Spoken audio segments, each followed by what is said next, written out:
नमस्कार. महासागरच्या खरीखरीमध्ये मी ऐश्वर्या शिंदे आपलं स्वागत करते. भारताचे माजी पंतप्रधान देवेगौडा यांचे कुपौत्र प्रज्वल रेवन्ना यांच्या कुकृत्याचे प्रकरण जनतेसमोर आले आहे. घरातल्या मोलकरणी सोबत छेडखानी करून अश्लील वर्तन करणारे या प्रज्वल रेवन्नाला कर्नाटकच्या जेडीएस पक्षाचे हासन मतदारसंघाचे तिकीटही मिळाले होते.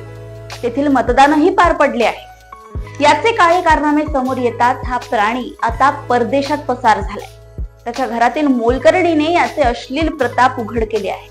या अश्लील प्रतापांचे 2992 व्हिडिओ पोलिसांकडे देण्यात आले आहे. आपल्या भारतातील काही राजकारणी किती खालच्या थरावर जाऊ शकतात याचा हा जिवंत नमुना आहे. मागे राज्यातील एका मोठ्या नेत्याचेही असे प्रकरण बाहेर आले होते. आता या रेवन्नाचे प्रताप जगजाहीर झाले आहे. राज्यात विरोधी पक्षाचे सरकार आहे, त्यामुळे जेडीएसला सुडबुद्धीच्या कारवाईचे आरोप करायला वाव आहे. पण हातच्या कंगणाला आरशाची गरज नसते. त्यामुळे आता या प्रकरणाची सखोल चौकशी करून या गुन्हेगाराला बेड्या ठोकल्या पाहिजेत असे प्रत्येकालाच वाटत असेल.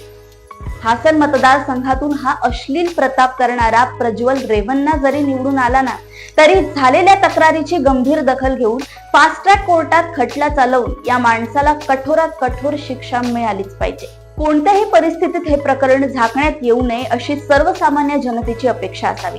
शिवाय 2900 पेक्षा जास्त व्हिडिओ आल्यावर दुसऱ्या पुराव्याची गरजच काय?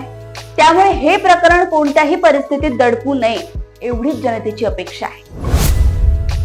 अशाच राजकीय घडामोडी व अपडेट सोबत पुन्हा भेटूया महासागरच्या खरीखरीमध्ये. बघत राहा महासागर. आणि अजूनही तुम्ही आमच्या चॅनलला लाईक आणि सबस्क्राईब केलं नसेल तर लगेच लाईक आणि सबस्क्राईब करा आणि बघत राहा महासागर. नमस्कार.